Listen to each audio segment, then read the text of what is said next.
Welcome to the podcast that's been named one of the very best in marketing research. This is Research Business Daily Report. Please go to RBDR's exclusive community at the crowdfunding platform patreon.com/RBDR and lend your support. I'm Bob Lederer for more than 25 years, the respected voice in market research. Welcome to Market Research in the COVID-19 era, our continuing series about how the coronavirus has changed research. This is episode number 77. And on it, Survey Forecast LLC CEO and founder Robert W. Walker reveals timely insights into attitudes about virtual conferences. It's a subject that is as highly relevant now, maybe more relevant than most other things for research agencies and research suppliers. Each of those groups is looking to regain some of the business they lost when the coronavirus struck late winter and early spring. Of course, the presence of client researchers at any conference, whether it's physical or virtual, is key to its success. Robert sheds light on all of these subjects. One of the things that we're all facing with COVID-19 is that we are physically isolated. And one of the consequences of that is that we can't go to physical events, such as a conference or some other event that requires business travel. One of my clients is a global public relations and communications firm. And we recently conducted a piece of research on their behalf among their client base to understand both anticipated travel behavior in the fourth quarter of 2020 as well as the first quarter of 2021.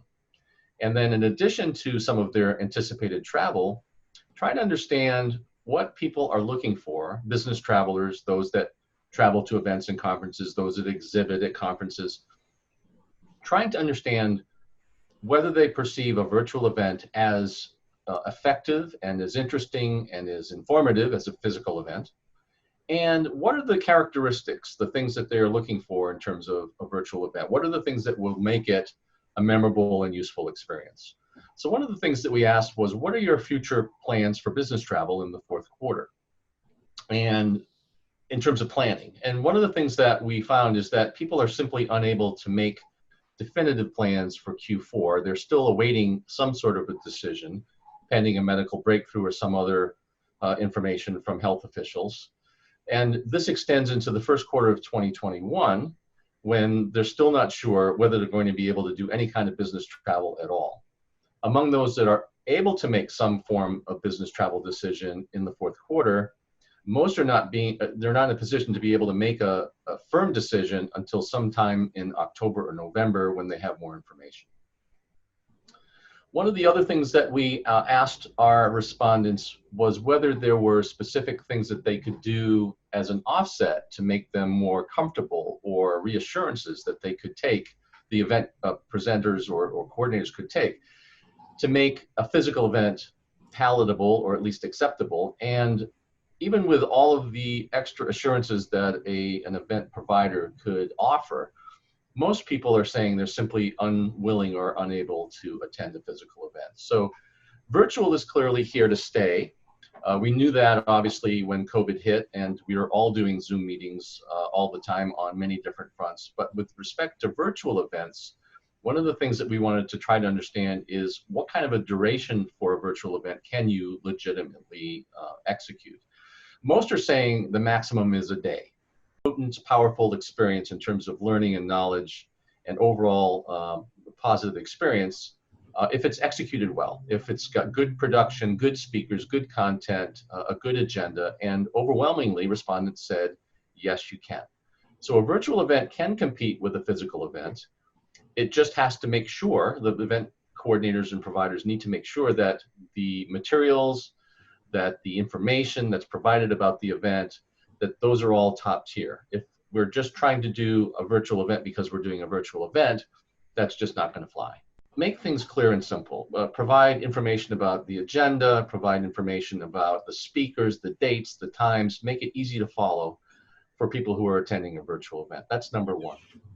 Number two, make sure that the virtual event, from a navigational standpoint, from a visual standpoint, is easy to understand and also follow. So if you have exhibitors, if you have booths, if you have people who are providing content of some type in virtual booths, to make sure that those are also clearly laid out and that people know where to go and who to see. The other two things relate to interactivity, if you will. That means that we need to leave time for the presenter to not only present what he or she is presenting, but also leave time for answers to questions that are being posed by the audience.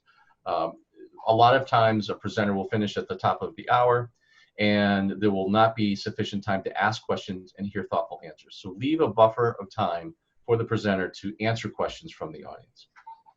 The last thing and the most important thing, and one of the reasons people go to physical events, is to network.